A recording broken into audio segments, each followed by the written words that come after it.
Halo teman-teman semua, kembali lagi ke channel saya, Bhastian Hendra. Kali ini aku akan memberikan bagaimana memasang sanggul Betawi, kemudian memasang perhiasan sanggul Betawi. Nah, untuk pakaian di sini saya memakai yang lebih modern sehingga tidak memakai kun dan juga memakai baju yang ciamik. Tapi di sini kita memakai busana kebaya modern dengan ekor. Oke, saya lihat saja membuat sanggulnya dan bagaimana memasang perhiasannya.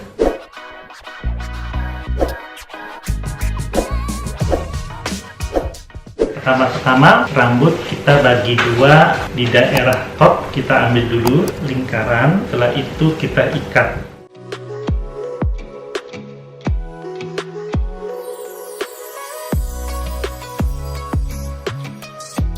Kira-kira di tengah sini antara top dengan crown ya, daerah crown paling tepatnya. Setelah itu yang lain kita sasak.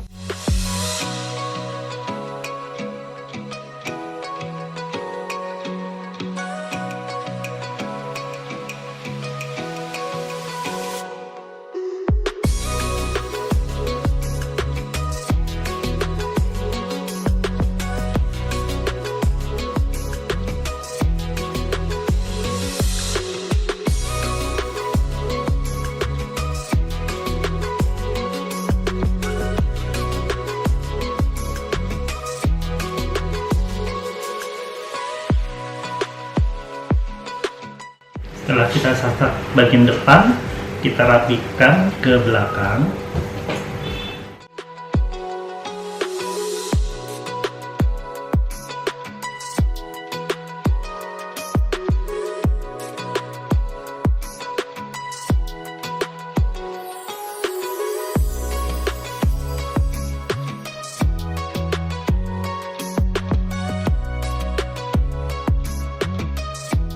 Kemudian kita jepit dengan jepit lidi.